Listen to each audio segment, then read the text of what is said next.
So, your uncle. What's wrong with him? He's possessed. As in the devil? Something like that. He says a dark man is following him, watching him at all times. What do you make of it? It's nonsense, of course, but I'd be lying if I said it didn't bother me. You see, it runs in my family. Possession? No, detective. Deteriorating melancholy. Practically every member of the Hartwood family is driven mad before they grow old.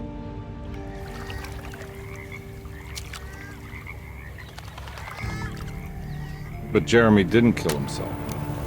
Is that why he's at Derceto? Despite being convinced that he is truly possessed, he decided to put his last chips on Dr. Gray and his psychoanalysis, figuring he might stumble upon some cure.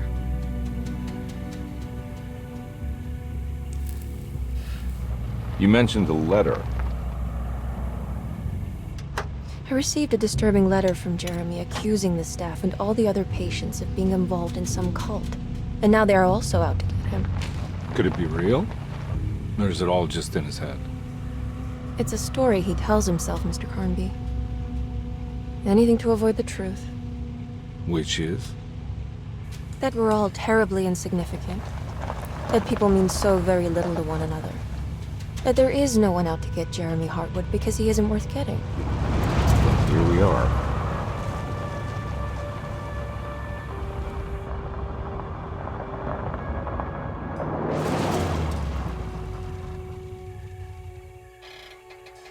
My uncle's not well, Mr. Carnby.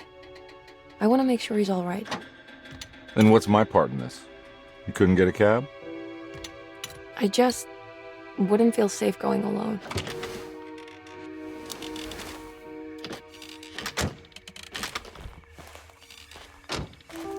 Did you bring a gun? Yeah. You think it'll actually come to that? No. But you might need to wave it around depending on how agreeable the staff will be. What exactly are we gonna do when we find Jeremy? I don't know. Let's just find him first.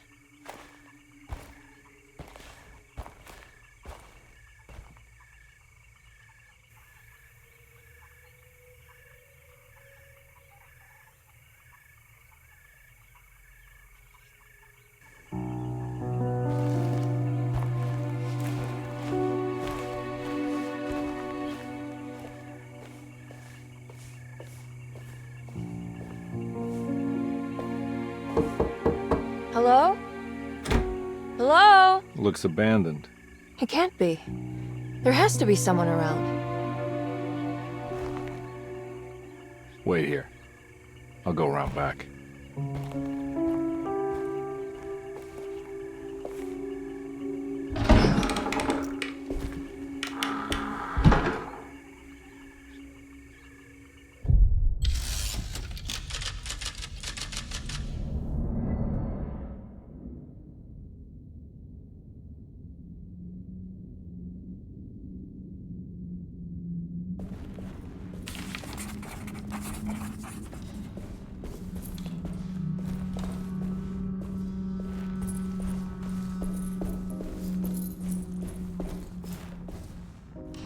Now what do we got here?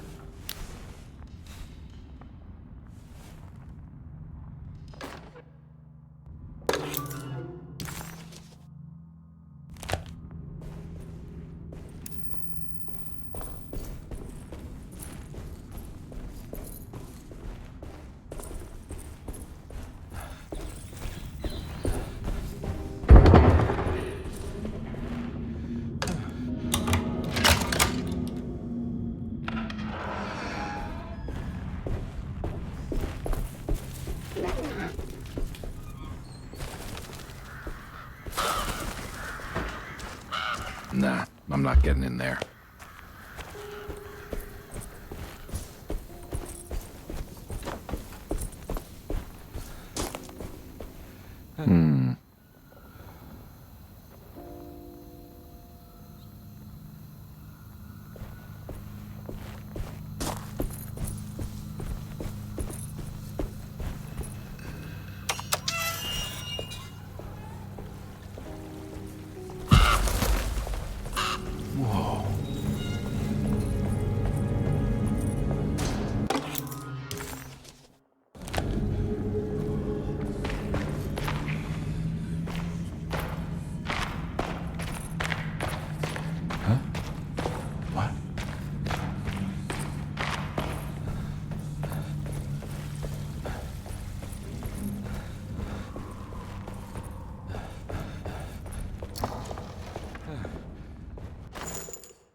Every day your silence weighs a little heavier.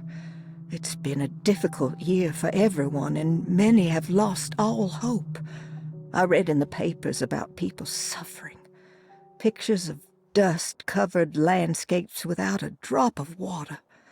I wish I knew if you were still tending the earth or if you had turned your back against us.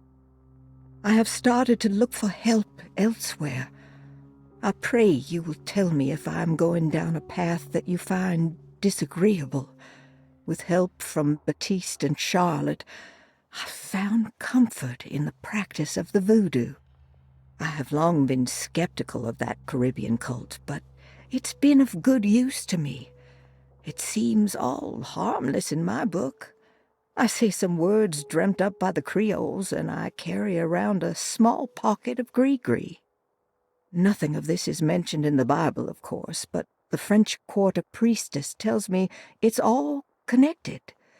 She says the Christian God is just one more perspective on the creator of things. That's what I like to think, but the other way around, that the spirits of her faith are just aspects of you, our Heavenly Father. I am so grateful for the words you gave Mr. Hartwood. We will sing your praises at St. John's Eve. The world will be blessed soon again. Only the sacrifices of the Old Testament compare to your demands. Let it be the truth. A mother of earth, wood, and dirt. A mother of 1,000 young. Sacred sand, $1. Black cat oil, $1.50. Devil shoestrings, a quarter. That makes $2.75, madame. What was that you were telling the doctor? A goat without horns. What does that mean? Ah, you must have misheard me, madame. I said no such thing. Please, I know I don't look like any of you, but I'm devout. I'm ready to do what it takes. Do not be so eager to sacrifice the few things you have left, madam. Now please, leave my store. A goat without horns.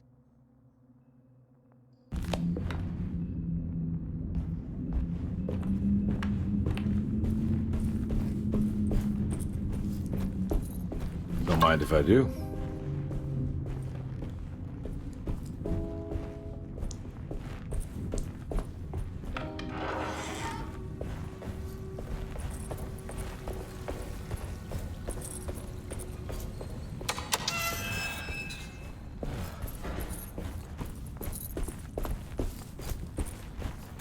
Nah, I'm not getting in there.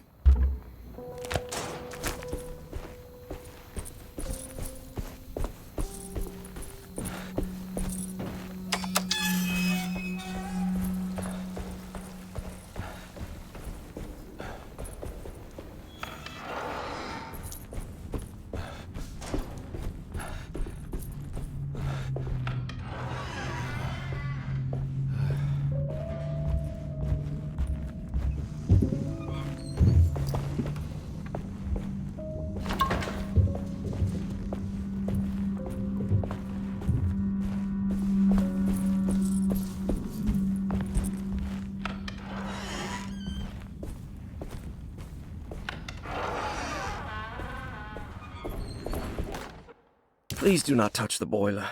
It is working after all.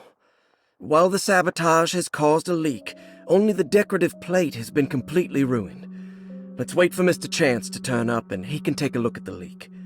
Mr. Waits.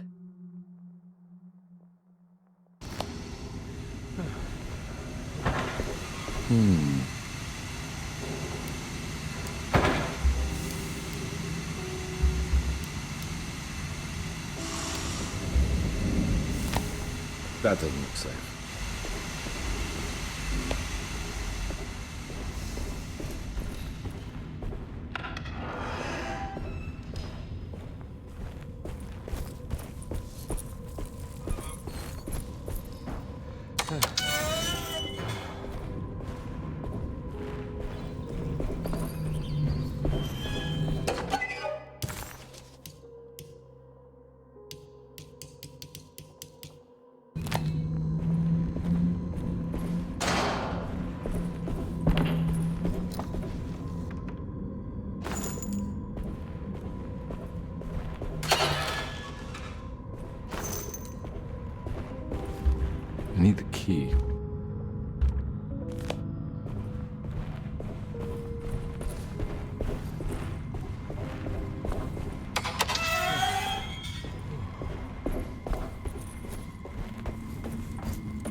was that?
Sunday, June 22nd. I spent all day looking for Jeremy. I should have cared for the others, but I'm scared that he will do something irreversible. Cassandra is upset that I didn't give her the latest shipment of pain medication that Waits brought from the post office yesterday. I would have given it to her, but the company didn't send a new key this time around, so the box is just sitting there on my desk. They must have figured we had plenty of their gimmicky keys by now. I only remember seeing one lately. Grace was playing with it inside the grand parlor. Unless it turns up by itself, it will have to wait. I have to figure out where Jeremy is. I think Jack knew something. That dog of his found a strange rot permeating the house. She's showing us, he said. Like those blots and streaks of fetid rot was talking to him.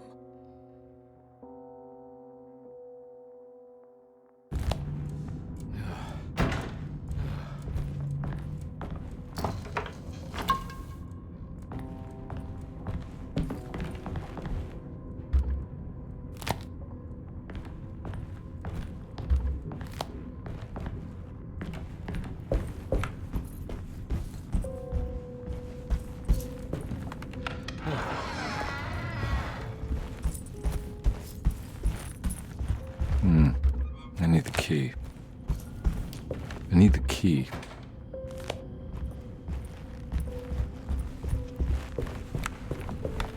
It's wedged shut.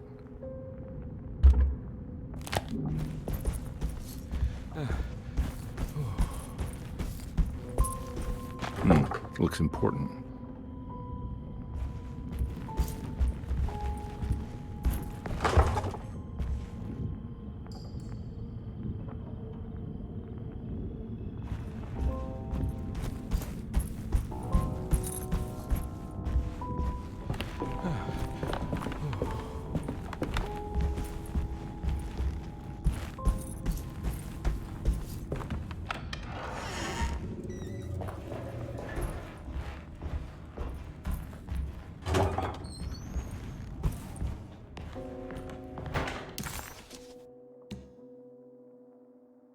Derceto, the old plantation building, was ready to fall, but kept alive by some starry-eyed...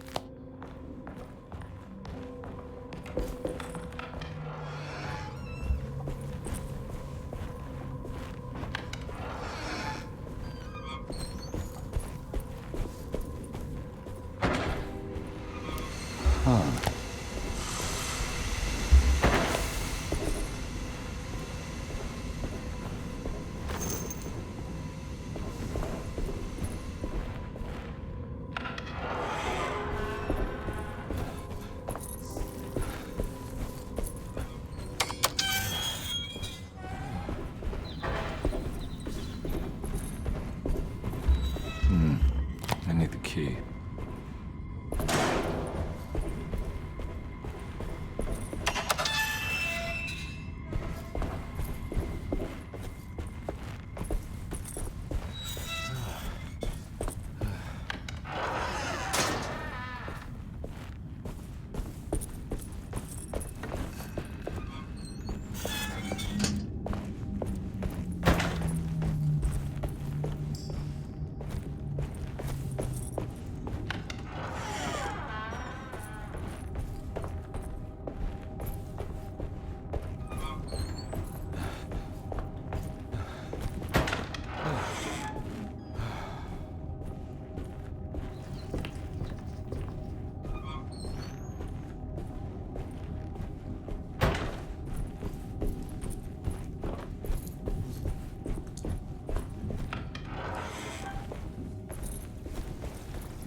Nah, I'm not getting in there.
I need the key.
Okay.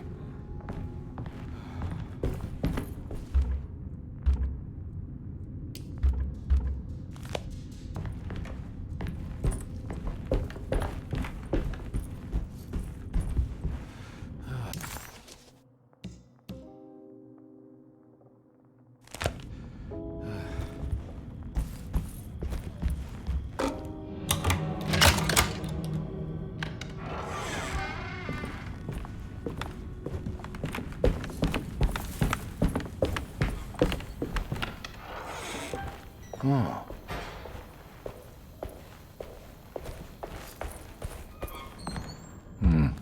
I need the key.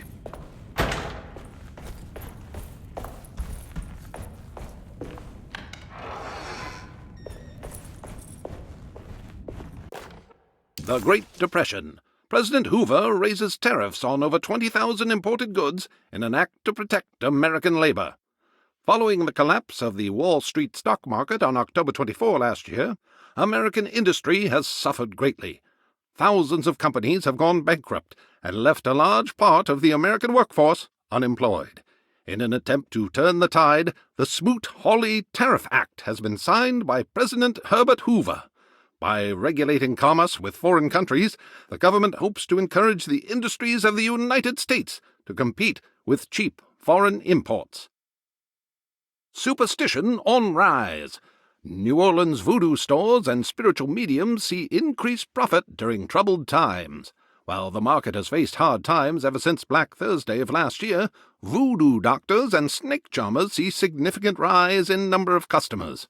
With the coming Eve of St. John on the 23rd, the police expect increased cult activity around Bayou St. John, the southern shore of Lake Pontchartrain. Voodoo rituals in that area on the Eve of St. John have a long tradition reaching back to the first snake worshippers brought as slaves from West Africa.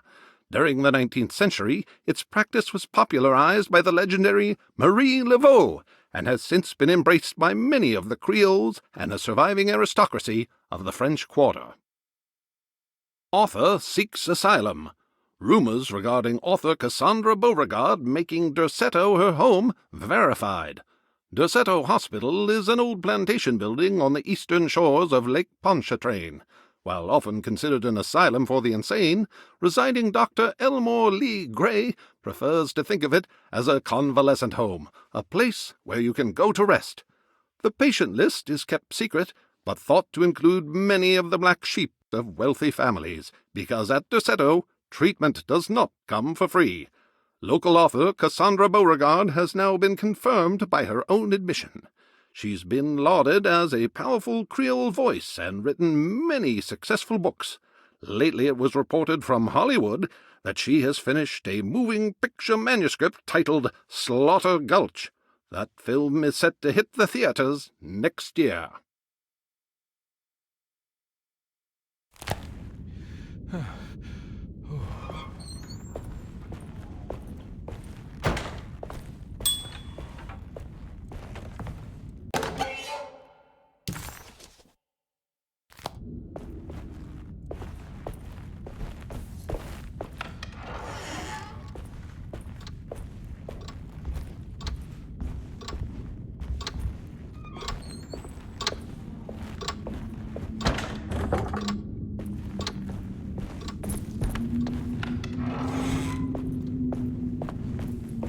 I need the key.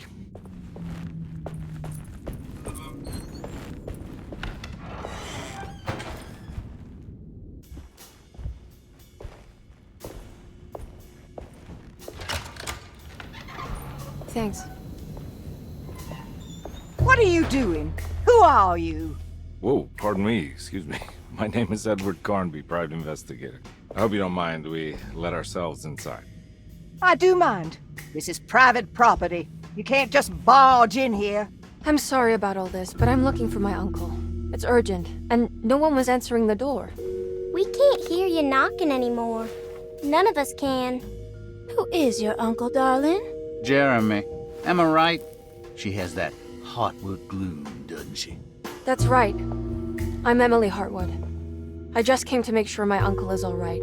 Well, he is unavailable right now. You will have to come back another day. Unavailable how? Is he sleeping? We can wait. He's lost. Don't I know you from somewhere? Who's your man again, Miss Hartwood? My name's Edward Carnby, private investigator. Splendid. Enough! All of you! Get back to your rooms! McCarthy, keep your eyes on the child. And you two, please leave immediately. Look, we're not here to cause any trouble. Just let us see the old man, satisfy the curiosity of my client here, and we'll be off. Jeremy has gone missing. There's no need to worry, but it might be some time before he turns up. The whole staff is looking for him. What? He ran off?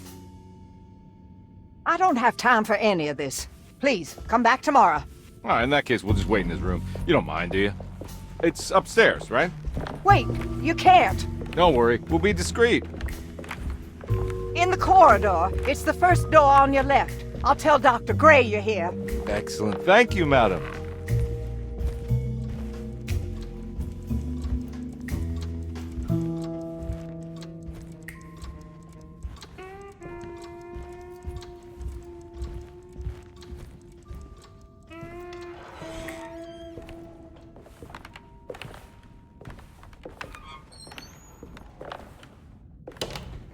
All right, here we are. Let's look around. See if we can dig up any clues.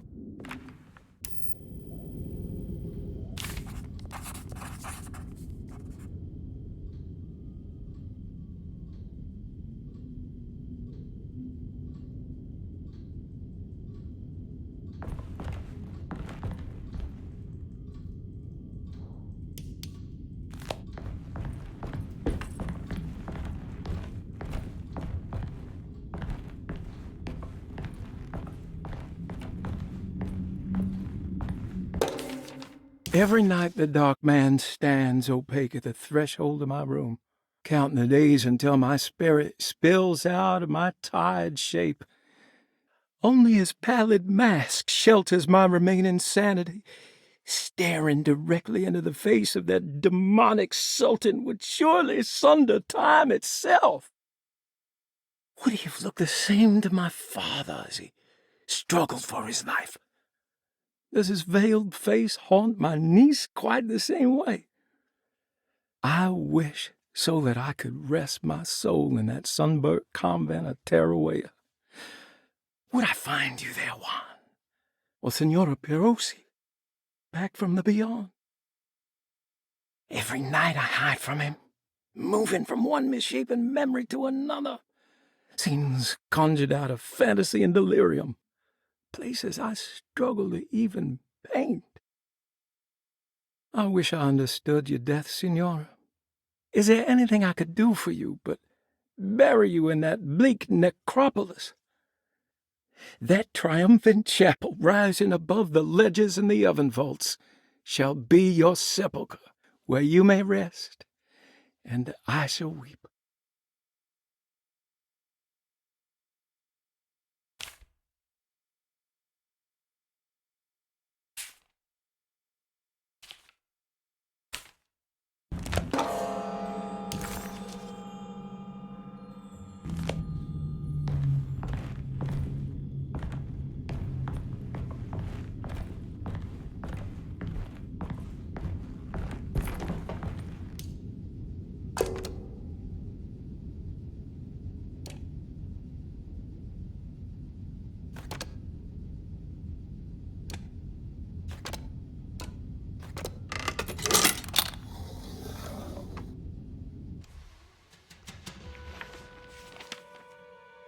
Hey, you know anything about this? Looks like some sort of talisman. No, I don't. Oh, help me out here, will you?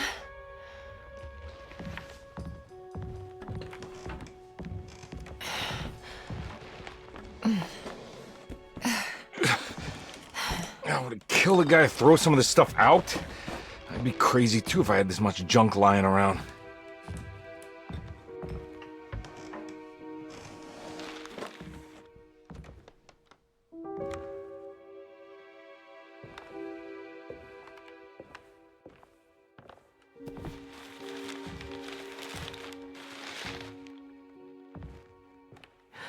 Oh, wow. That's striking. I want to save this one.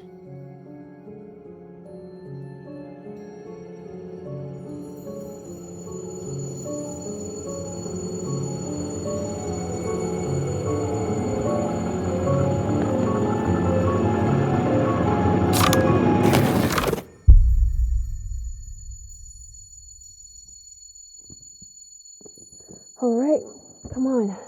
I want to go see Dr. Gray.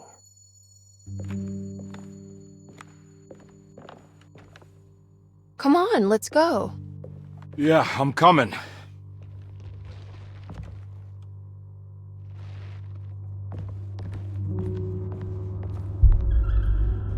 Miss Hartwood.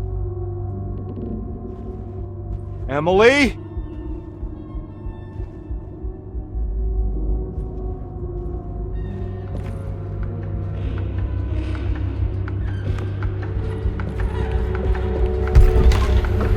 What the hell is going on? Where am I?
Christ, what the hell was that?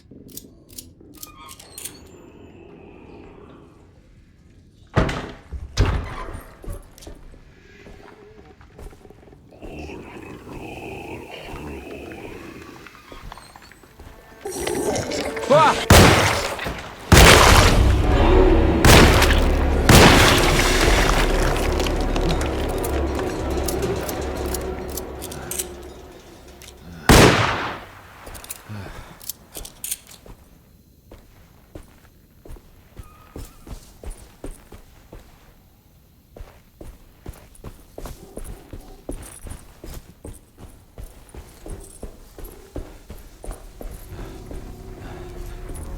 I can't go that way.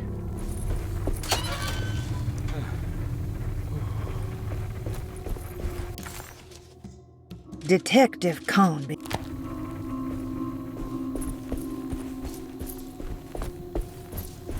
What the hell is going on?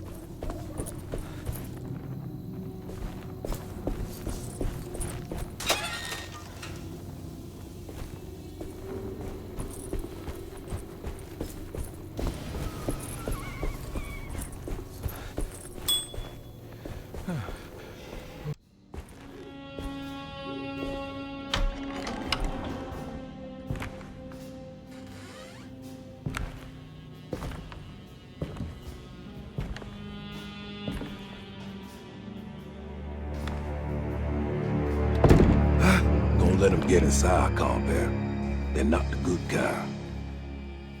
Are you... Is this your store? There are no owners here. We both strangers in Jeremy's story. Jeremy did this. How? The pact with the dog man. Jeremy warned us, but we didn't think much of it. I'm Detective Edward Carnby. I was hired by Jeremy's niece to find him. Oh, yeah?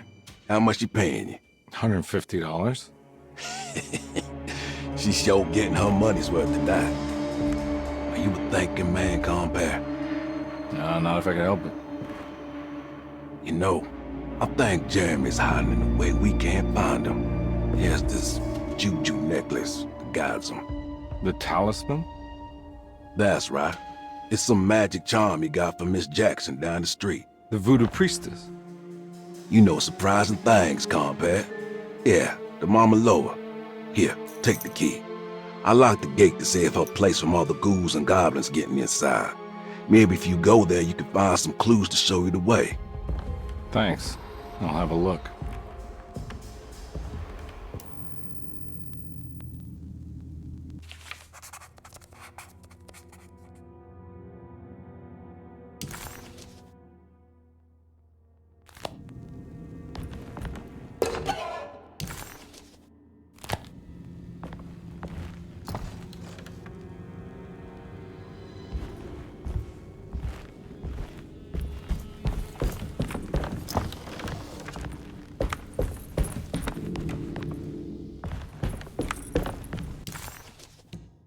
Detective Carnby hesitated to buy into the stranger's explanation, but it was all he had.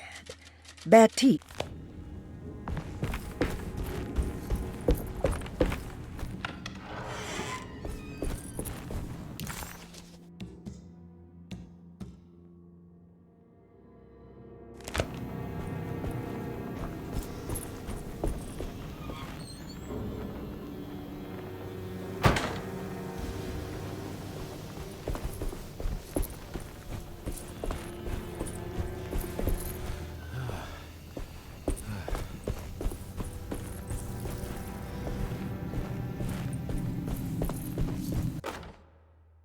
Nice.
I can't go that way.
Oh.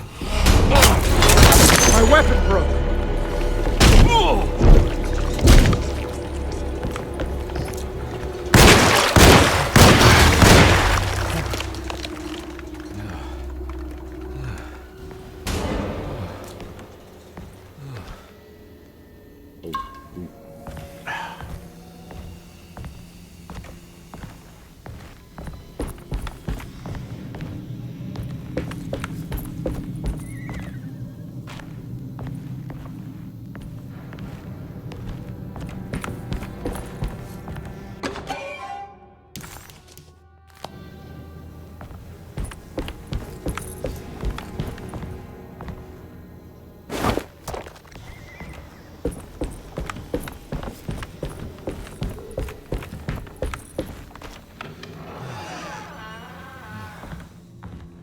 I recognize this place. It's Miss Jackson's seance parlor. Let's see if she's got any information on Jeremy's talisman.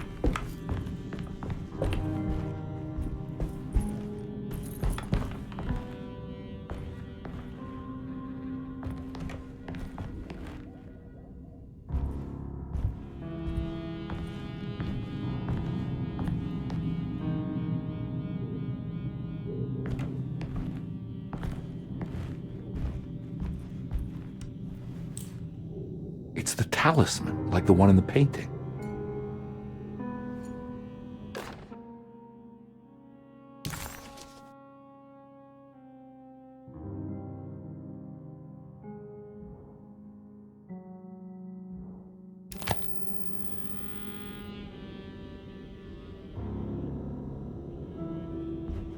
I think it's meant for the talisman.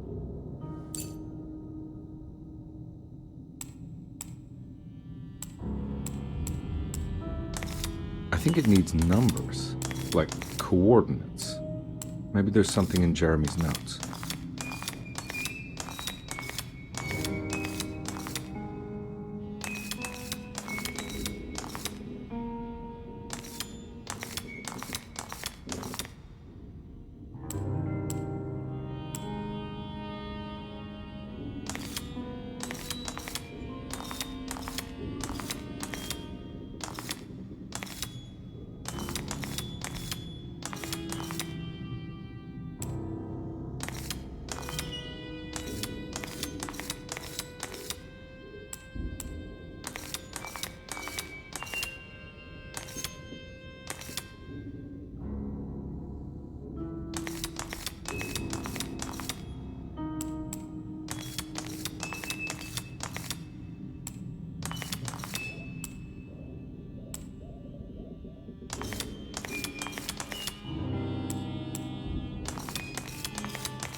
He recognized this place. It was Miss Jackson's seance room. The last time he was here, he had been trying to figure out the significance of wasps' nests and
It's showing something.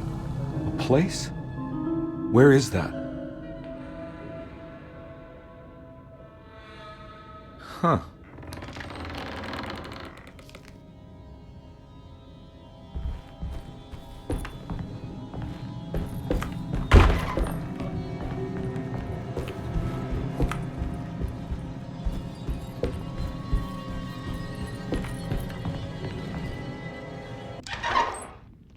Detective, I was wondering when you were going to show up. Mrs. Thompson told me you were here. I understand you are working for Jeremy Hartwood's niece. Yeah, I guess so. I mean, you're not wrong. We came here for her uncle. I didn't expect this. You are Dr. Gray, right? That's right.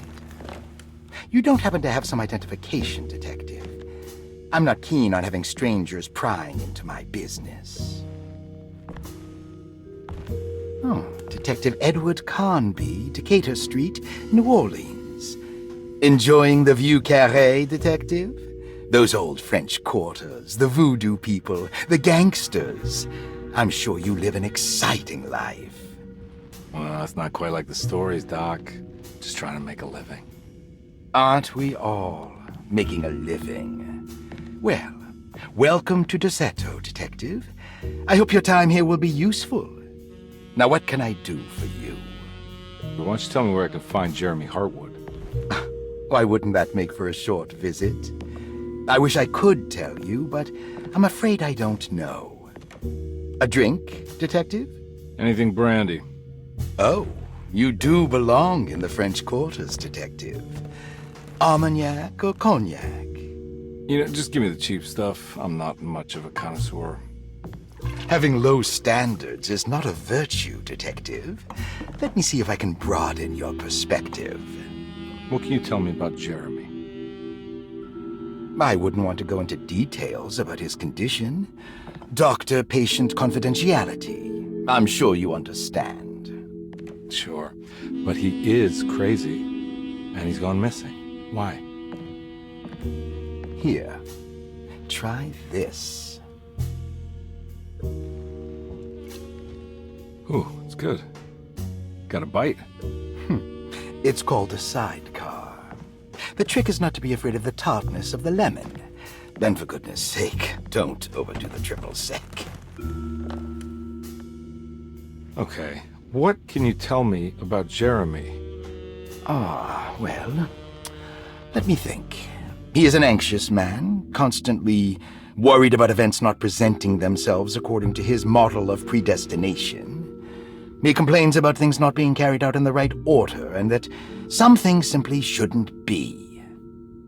Is any of this helpful to you? Not really. I was hoping for some direction where to look next. I'm sorry. I have nothing for you then. You should talk to my orderlies. They have been looking for him for a while now. I'm sure they would appreciate your help. Yeah, I ran into Batiste earlier. Come to think of it, he might have given me a lead. Oh, excellent. So your investigation is already underway. I'm gonna go, but I'm sure we'll meet again. Looking forward to it. Safe returns.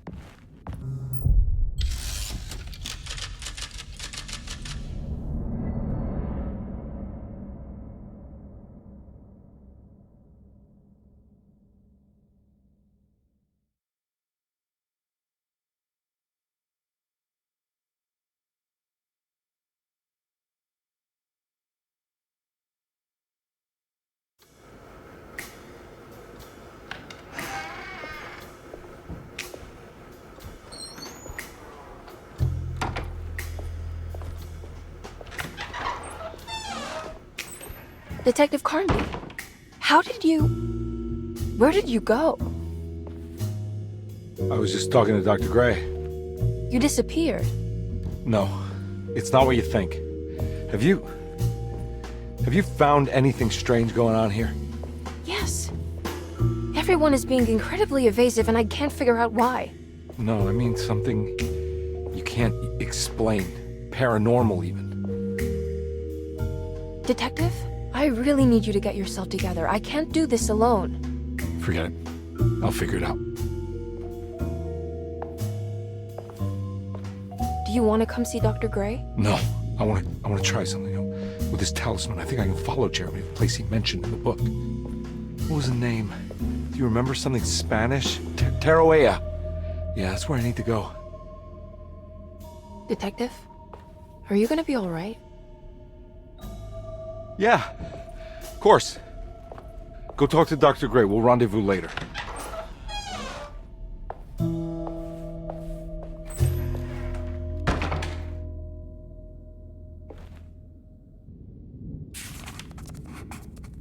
This talisman brought me back from the French Quarter in the blink of an eye. If Jeremy can travel so easily, then he could be hiding anywhere, even Tarawea. If he can do it, so can I. I just need to figure out how the talisman works.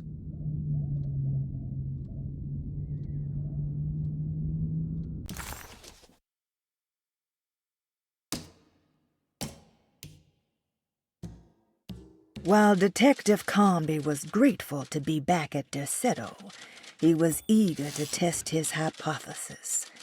After having suffered through that sinister world, dressed as the French Quarter, Jeremy's writing could be read much more literally. What if Jeremy used his talisman to actually visit those places he mentioned in the book? Carnby felt certain that this was the answer. He wouldn't find Jeremy hiding inside Derceto. He would be in one of those other worlds. And to follow in his steps, Carnby would have to investigate the old clock and the boiler and find out what part they played.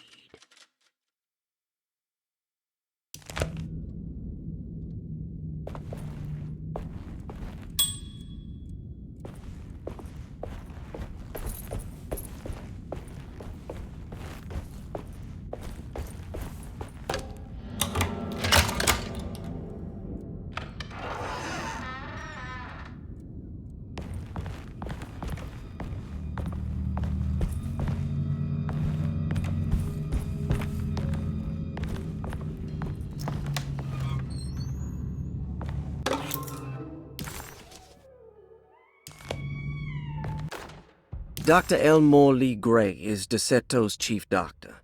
Accounting and all administrative work is handled by me, Paul Waits. Magdalena Thompson, or Mags, is responsible for the household. Jean-Baptiste and Charlotte Tabois are responsible for keeping the guests' medical regimens in check.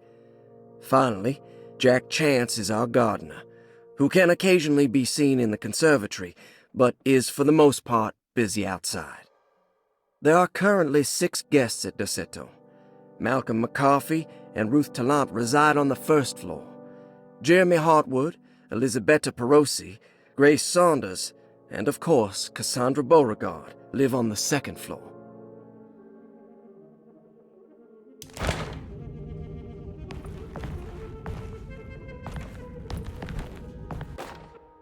Saw your notice in the boiler room.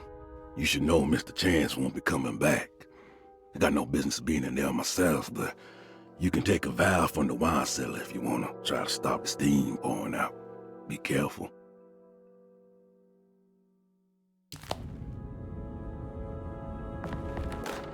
Paul, you're right about the plates on the boiler and the clock. They have been sabotaged, and I think I know who did it.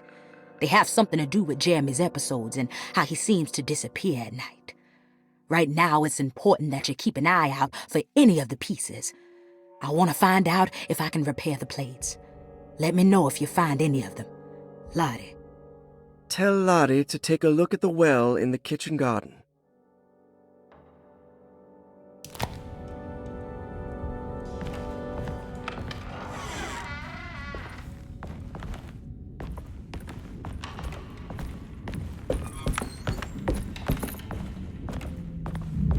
There's no way I can get into this thing. Better leave it alone.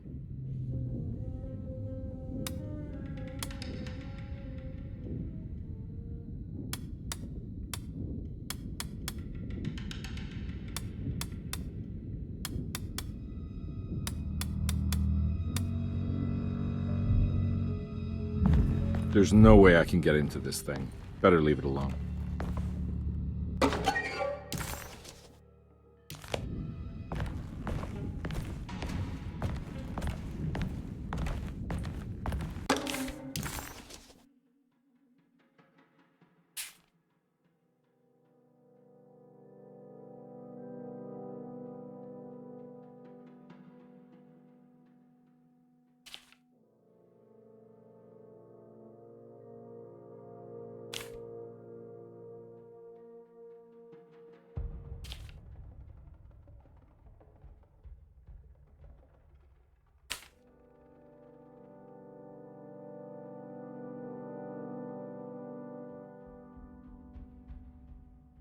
Looks like all the patients are accounted for, except for Jeremy.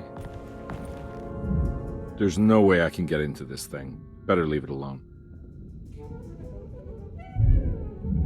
There's no way I can get into this thing. Better leave it alone.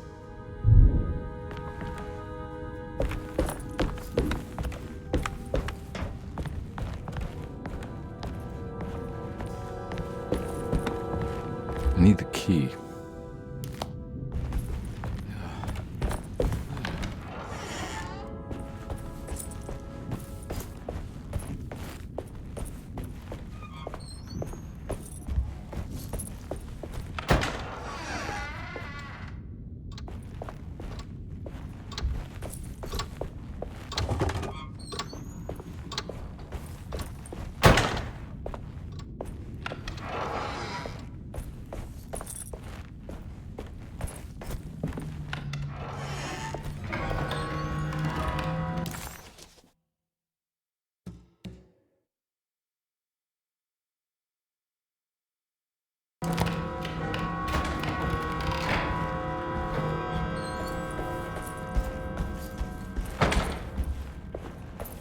I'm not gonna walk out of this now. I need to help Emily save her uncle.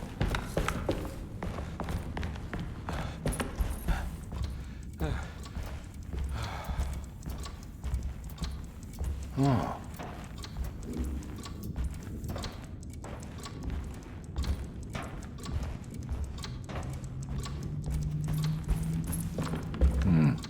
I need the key.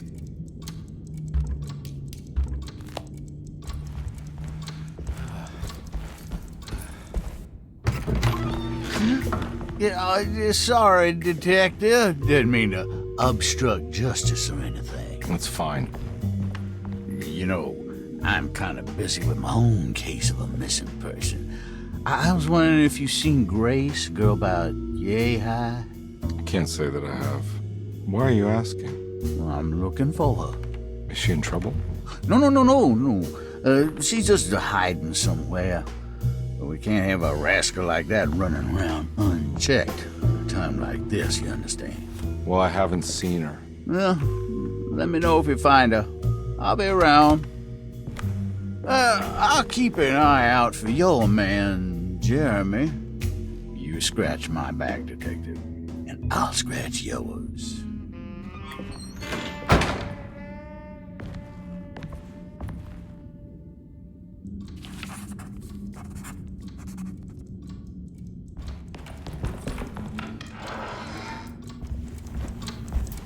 Stained. This must be the clock that Jeremy wrote about in the commonplace book. Huh.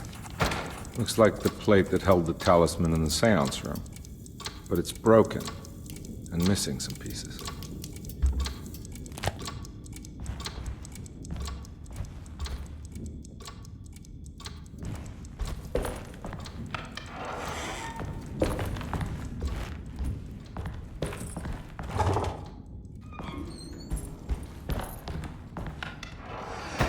Looks like everything's back to normal here.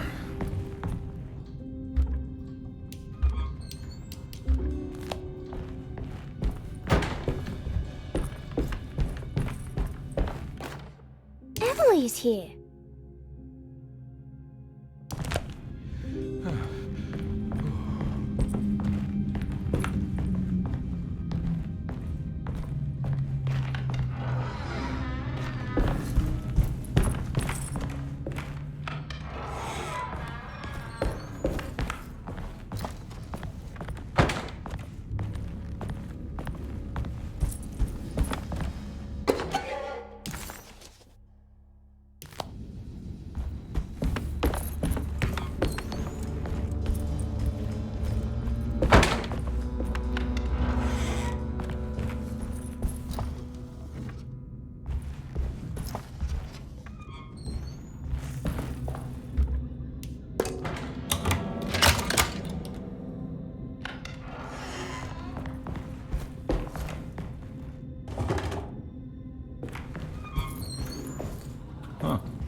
eccentric. These paintings got some grim-looking rot on them.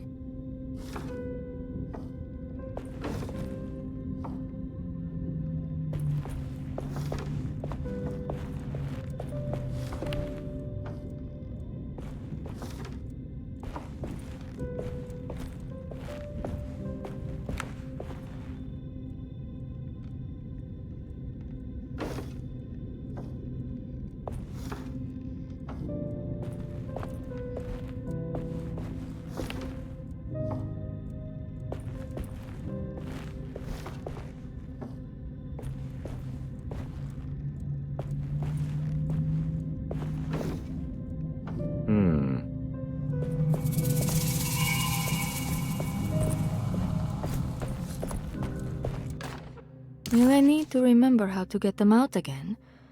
They are locked up for good reason. I am sure she is still able to whisper the answer in the ears of the wrong people. But not for long. I will see her burned soon enough.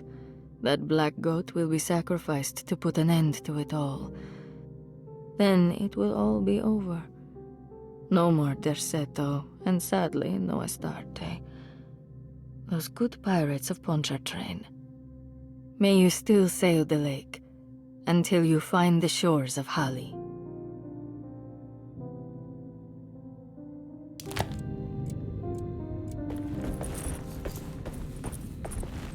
What are these symbols?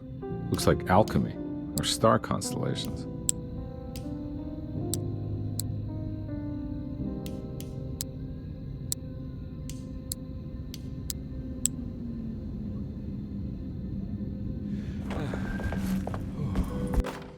I did it!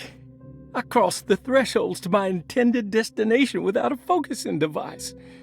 My talisman now knows these roads, and I have no need for the plates. I can find my way to Lafayette as easy as I find my own room. I visited the grave of my father and seen the oven waiting for me. Thank you for opening these doors. I now must summon my courage and go back to that hateful mound outside the oil rig. I hope you'll be feeling better when I return. Jeremy.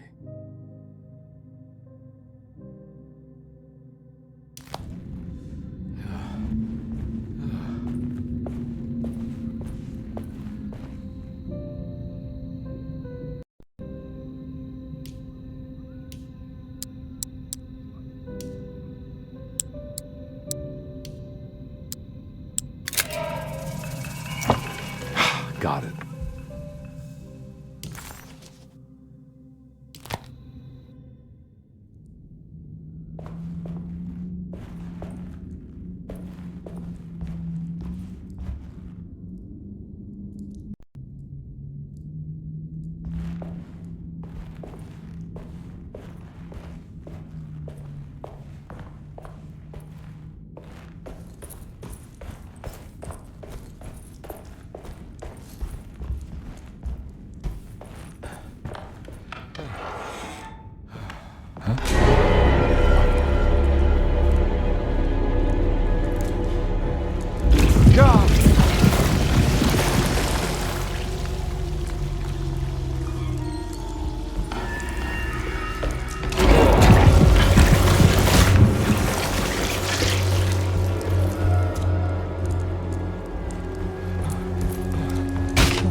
I need the key.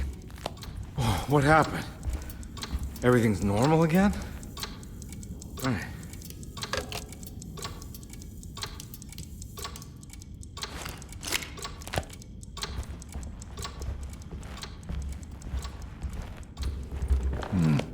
I need the key.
key.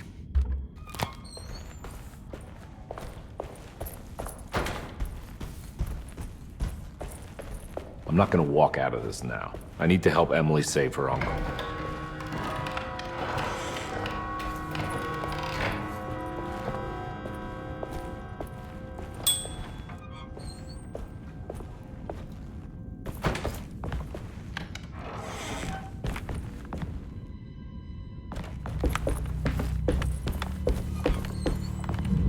There's no way I can get into this thing. Better leave it alone. I need the key.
Lost Plantations of Louisiana, Thierry Briclot, 1917. Derceto was a small plantation on the eastern shore of Lake Pontchartrain. The land was considered difficult for industry and was sold for only $30 to Elijah Pickford in 1818. Pickford employed hundreds of workers from nearby New Orleans to clear the woods and build a small plantation mansion facing the lake with a striking Greek Revival temple facade. Derceto kept a modest production of Perique tobacco and indigo that persisted up till the Civil War. During the antebellum era, Derceto was the source of many rumors concerning voodoo and witchcraft. People who traveled the lake reported seeing people dance at night in front of bonfires, bleating and wailing. On June 17, 1862, Captain J.W. Norton of the Union Army recounts leading a raiding party from ships anchored in Lake Pontchartrain in order to seize control of Derceto and free the slaves working there. The captain was surprised to find the workers fighting back with unprecedented zeal. Norton's account describes these men and women as enraged with fanaticism. Pickford reportedly tried to placate the raiders, but was shot in the confusion. Captain Norton left the mansion burning and retreated to his ships with his men. Derceto was left in ruins for several decades. The ownership of the land was long disputed and returned to the Ledoux family in 1901. Several police reports were filed during the following years as the Ledoux tried to get rid of a camp of squatters on their land. The police made several visits to remove the trespassers, but the people kept returning. On November 1, 1907, Inspector Legras of the police charged a deadly attack in order to save several children kidnapped by the squatters. Many were killed, and even more were jailed. The following year, Ledoux rebuilt Derceto, incorporating the surviving stone foundation and adding a magnificent wrought iron conservatory. The farmland had been reclaimed by the surrounding woods, so it was no longer profitable to use as a plantation. Instead, the house was turned into an artist's colony. The Astarte Artist Colony was a successful group of artists, including figures such as painter Heinrich Cassel and poet Nora Keith. The group was also known for their beloved Mardi Gras crew called the Pirates of Pontchartrain. On September 29, 1915, a tropical hurricane tore through Louisiana, causing Lake Pontchartrain to flood New Orleans. Due to the remote location of Derceto, it took almost 2 weeks for outsiders to learn that the artist's colony was abandoned. The 12 residing artists had all vanished without a trace. The empty mansion of Derceto still stands on the shore of Lake Pontchartrain, with much of its temple facade intact. The Ledoux family currently has no intention of repairing the house.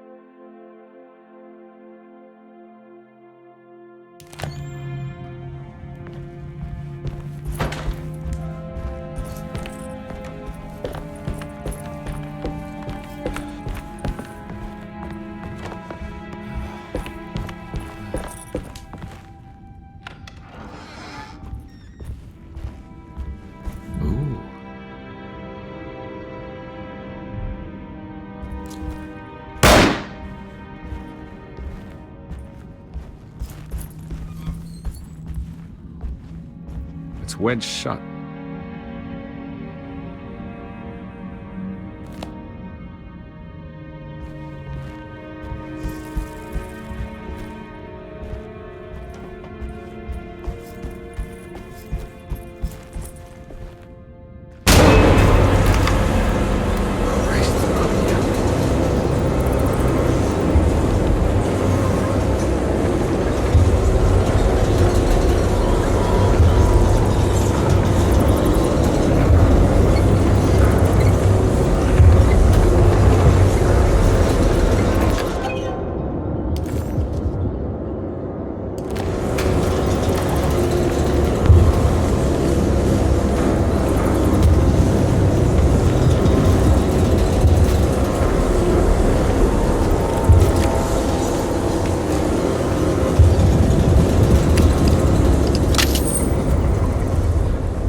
What the hell is going on?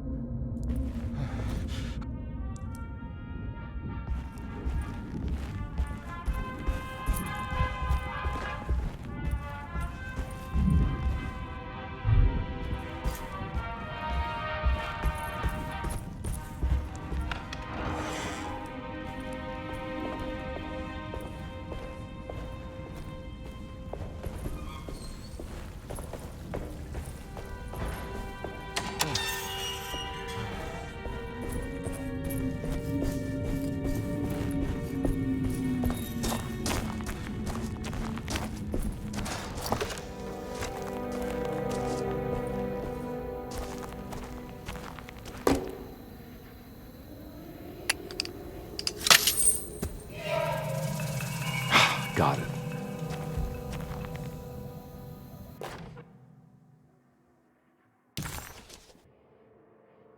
Nice.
I think I've seen this somewhere.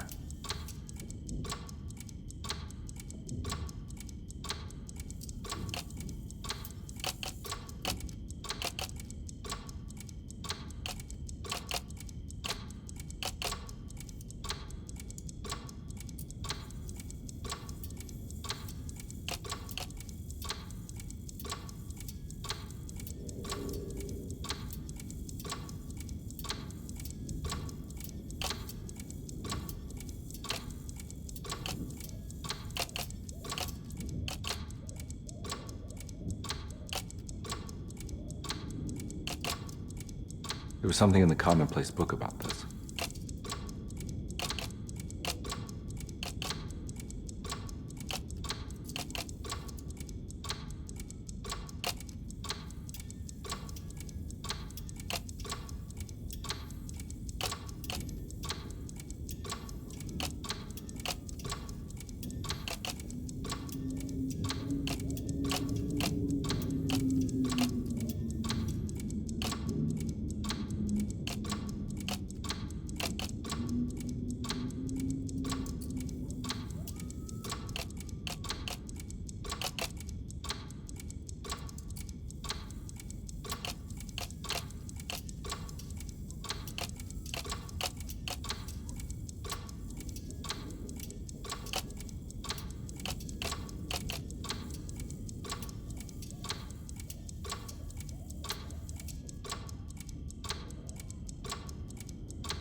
think the clock broke. Or maybe it just stopped at a very precise place.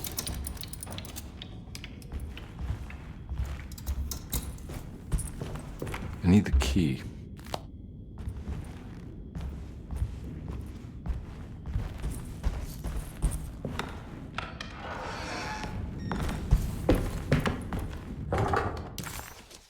Detective Carnby had a hard time understanding what had happened.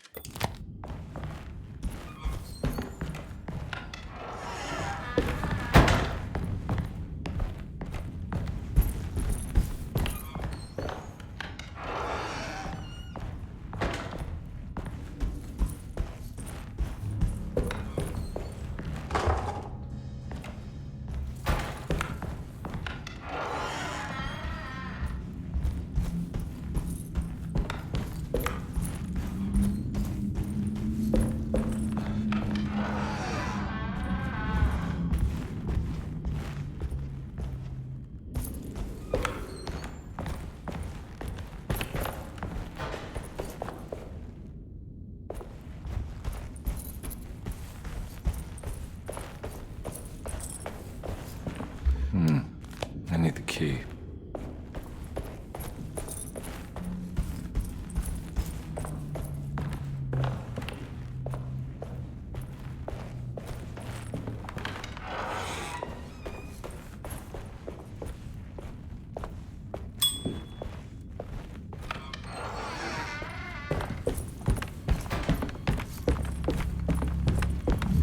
There's no way I can get into this thing.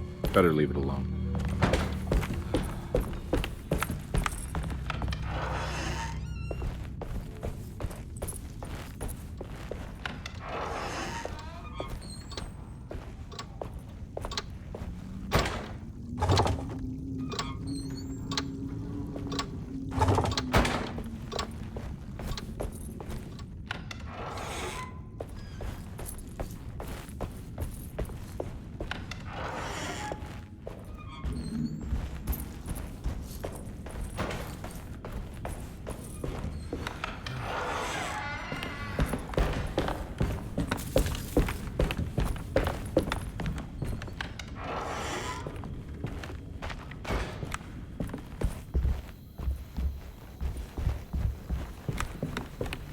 It's wedged shut.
There's a picture in the black glass. It's showing me something. It's the hallway outside Jeremy's room.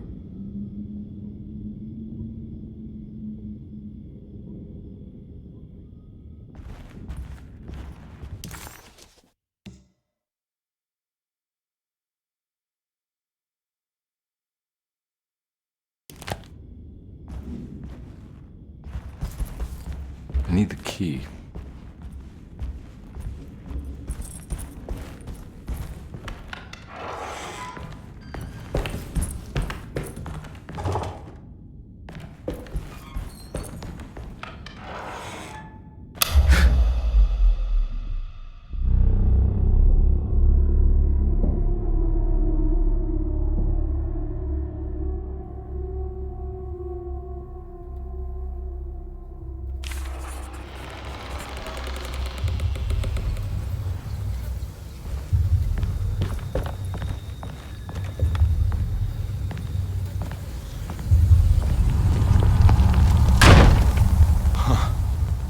I made it. I entered another one of Jeremy's memories. Ugh.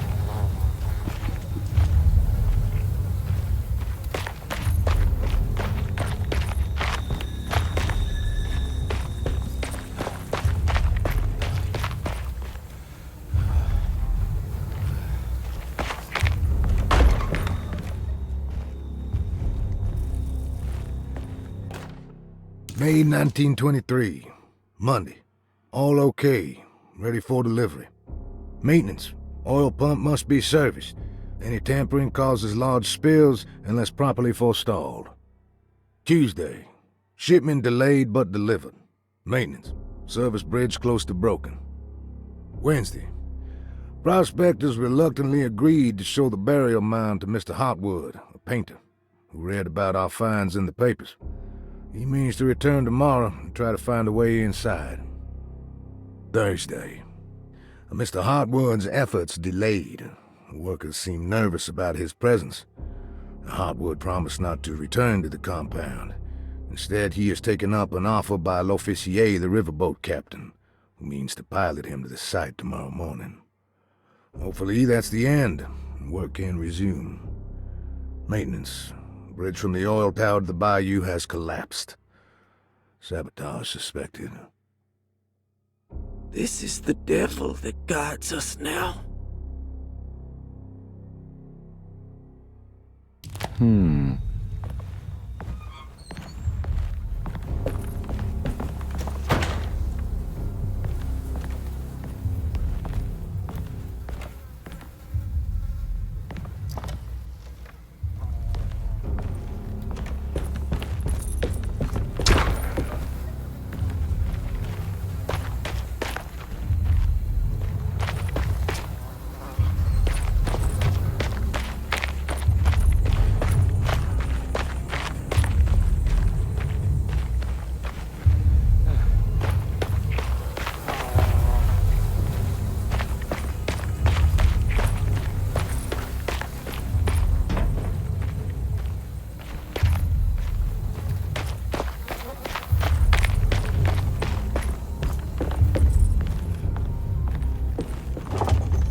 Locked.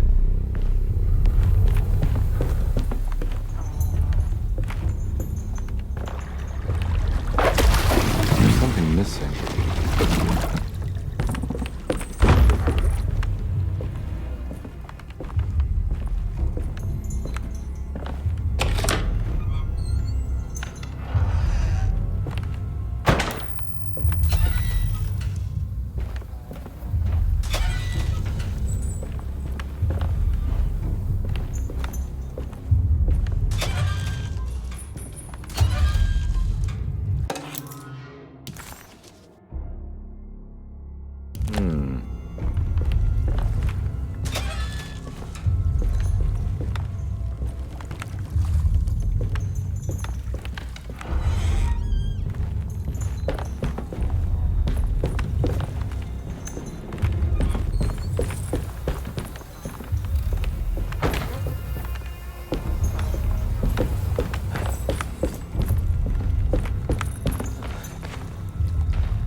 pretty weak.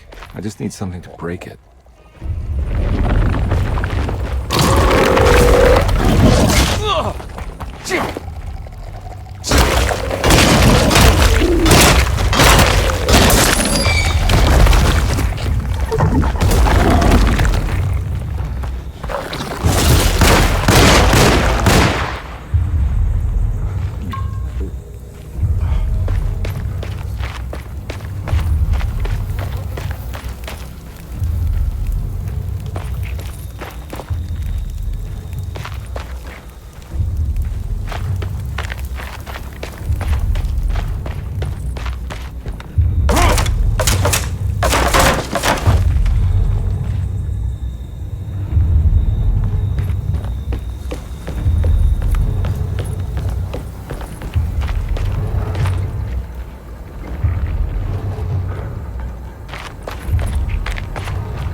fall to your death and go up in flames?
The hateful mound Jeremy talked about in his book.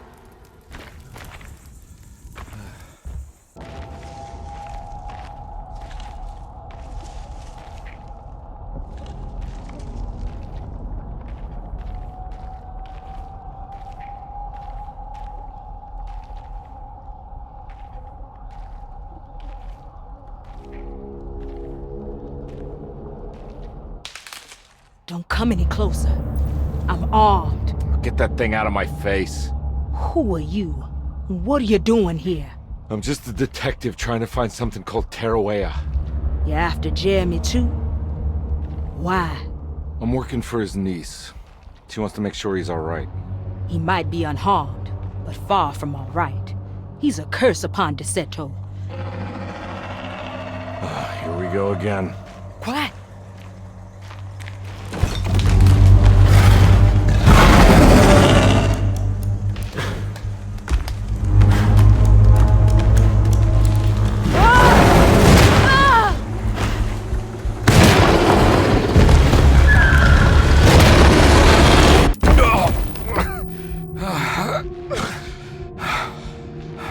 Oh, Christ in heaven.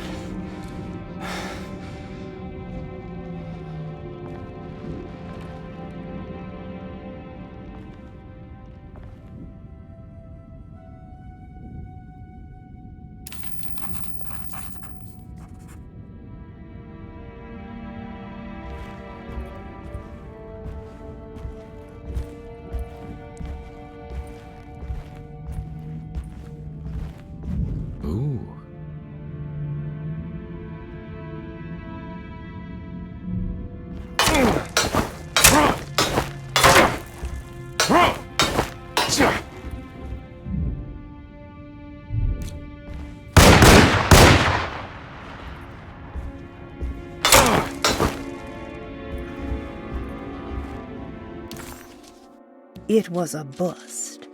The oil rig and the hateful mound led him nowhere closer to finding Jeremy. Carnby was sure he had struck gold when he found Jeremy's bag, but it was just a trap set by Lottie, another of Derceto's orderlies. Things got out of hand real quick, but somehow Carnby managed to find his way back to Derceto none the wiser. At least it was one item off his list. Now he had to figure out what to do with the boiler.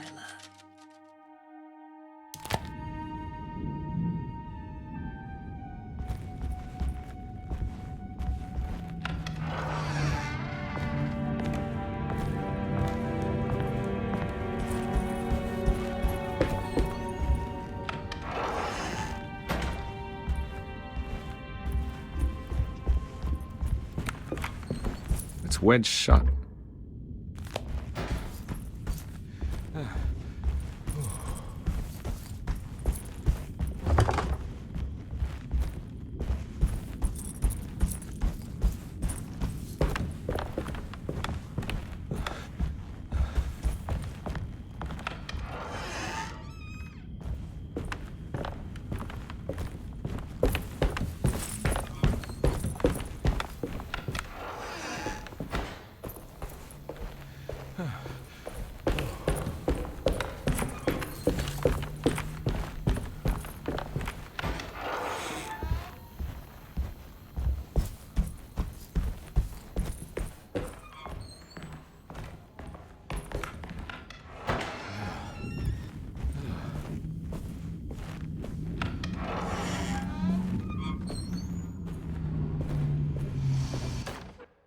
You know, Mr. Waits, I saw a piece of the plate that Liza broke. I think she's been hiding them. She's not very good at it. She just chucked it into the little room with all the tools behind the boiler. I left it there. I didn't want to embarrass her by picking it up while she was looking. We went upstairs instead and played backgammon. I let her win, because she's so unhappy. The piece looked like the one on display in Cassandra's room. You know about that one already, right? Or is your eyesight really that fuzzy? I hope you don't feel bad about your glasses. You only look stupid when you squint. Maybe if you had more eyes, you would see these things. I wish you had all the eyes you needed. Your best and favorite guest, Grace. Stain. Looks like some kind of rot. It's another plate for the talisman. Like the other one, it's broken and missing some pieces.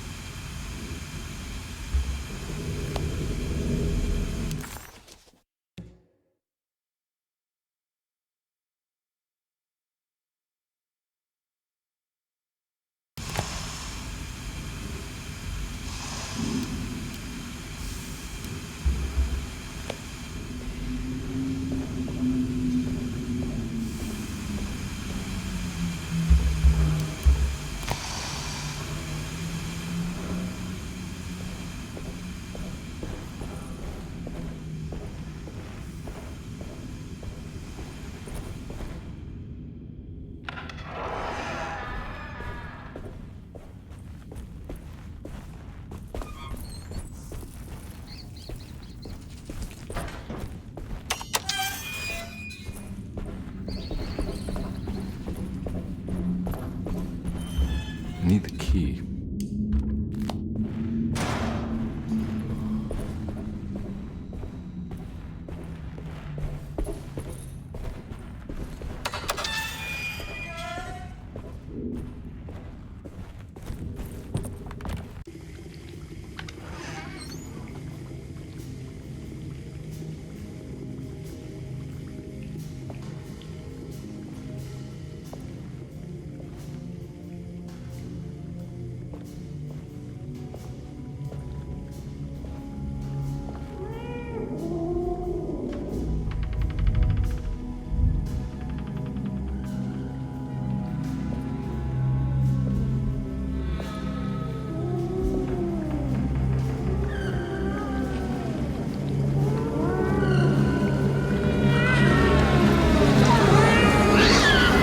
What are you doing in my kitchen?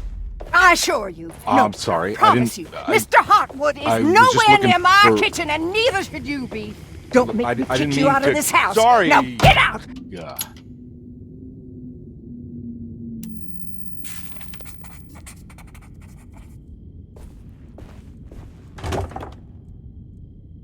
Carnby was in shock, but also a little embarrassed.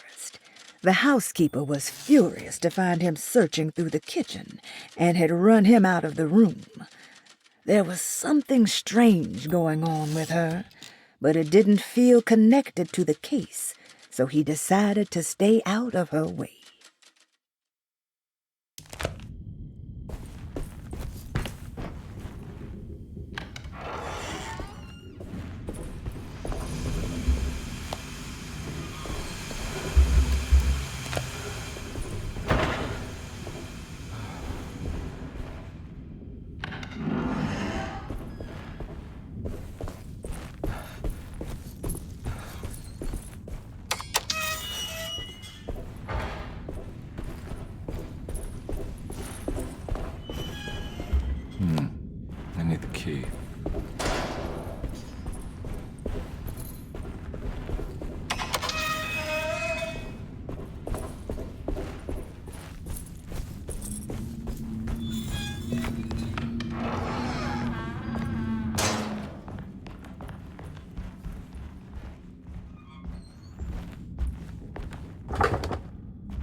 Reflections on the Power of the Verb in Certain Texts by Juan Luis Jorge.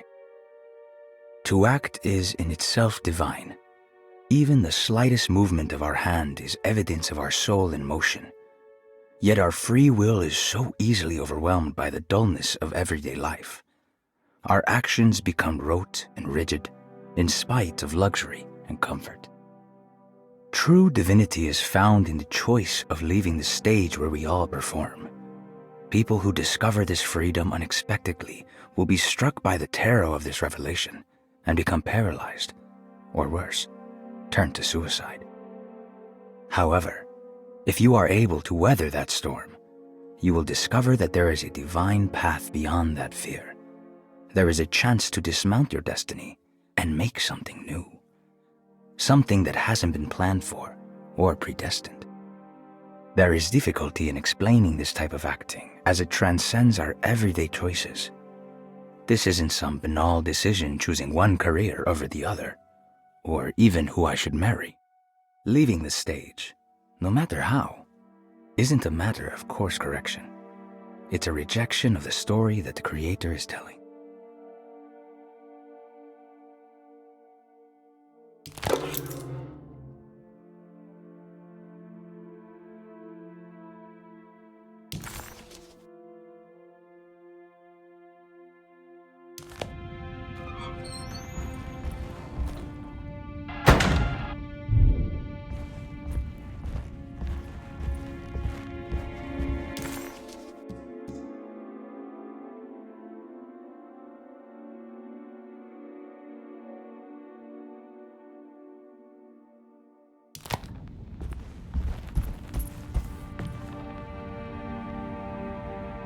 It's wedged shut. It worked.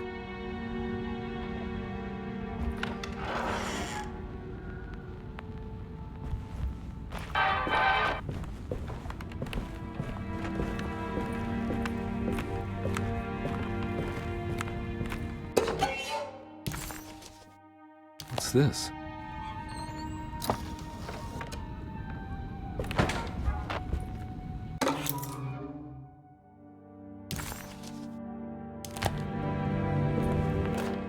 The Barlow lens. Instructions. To double the magnification of your telescope, simply fit this Barlow lens to your instrument. Then operate the fine tuners to adjust the distance between your lenses. This is easily done while looking through your eyepiece. Simply search for a position where your picture is clear and appears flat. When correctly tuned, your telescope should present a clear picture with magnificent magnification.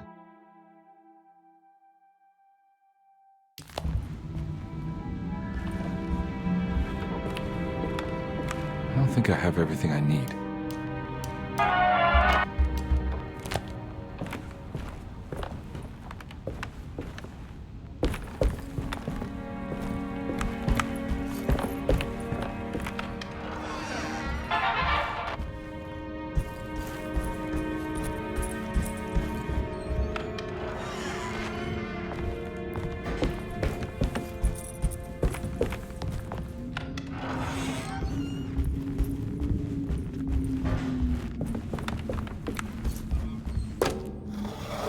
It worked.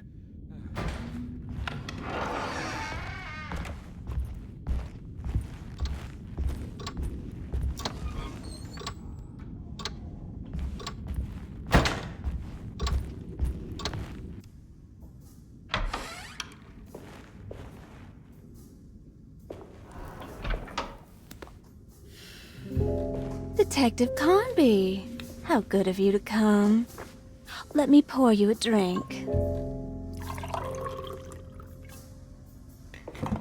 What happened here? This place looks like it was hit by a bomb. Welcome to the madhouse, Detective. Thanks. Did the ceiling just collapse? I heard it was something in the attic, something that was supposed to happen but didn't. How that could have such consequences is beyond me. The truth is, I don't know why the room looks like this. But I bet your friend Jeremy does. You know where I could find him? Oh, somewhere in his past, I suppose. He keeps going on about that mysterious dark man. I think he is hiding from him. Or maybe he's with him. I can't really keep up. I don't worry much. Take a look around this room. You may think it looks spectacularly devastated, but I just think it's finally found its stride. It fits perfectly with the state of this place and its loonies. The same goes for the nonsense with Jeremy. In my eyes, we finally managed to match the wild ride inside all of us. Well, I'm happy you find the evening so harmonious. I hope you don't mind me setting things right. Jeremy's business, that is. This room looks beyond my capabilities. Good luck, Detective. Hope to see you again soon. Yeah. Evening, miss.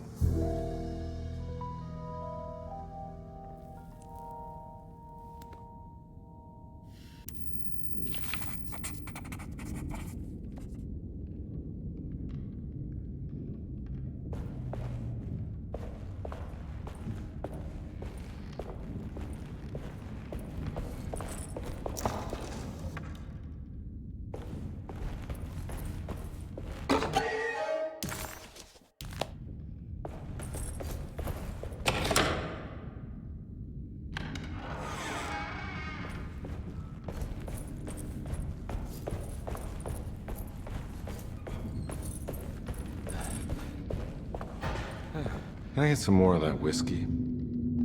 Go ahead, Detective.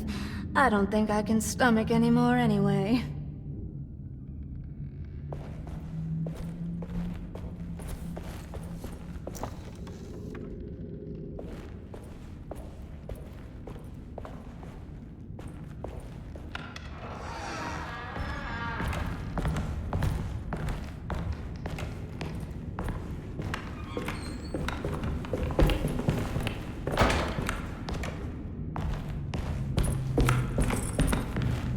I need the key.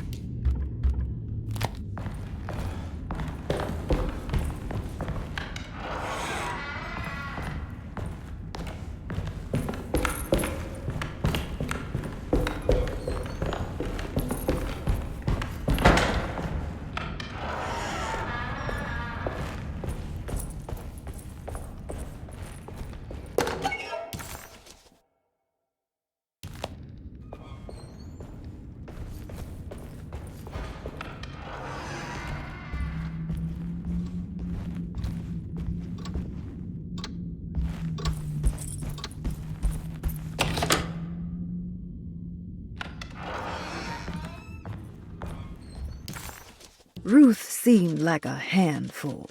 Her talk about Jeremy and the dark man made it sound like she might know something of importance. But ultimately, it felt like a dead end.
more of that aggressive rot.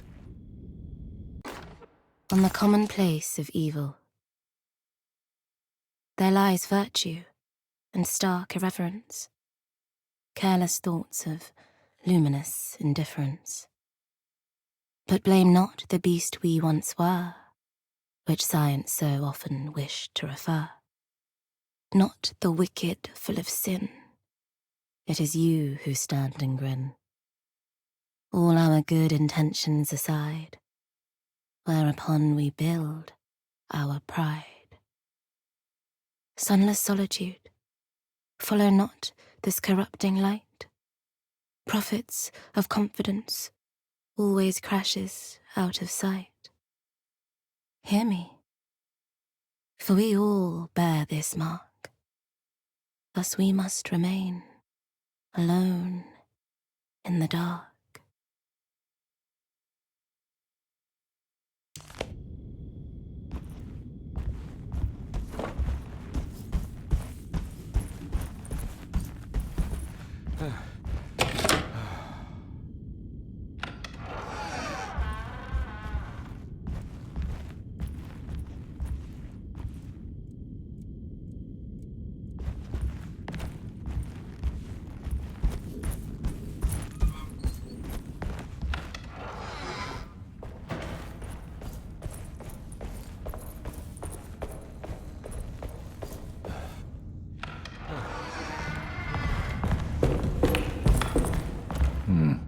I need the key.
It worked.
Jeremy?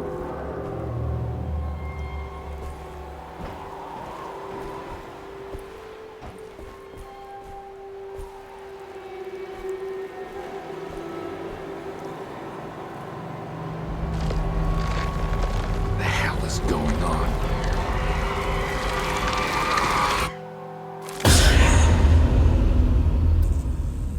Where's the body?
Carnby didn't know what to make of the grotesque vision of the dead clerk.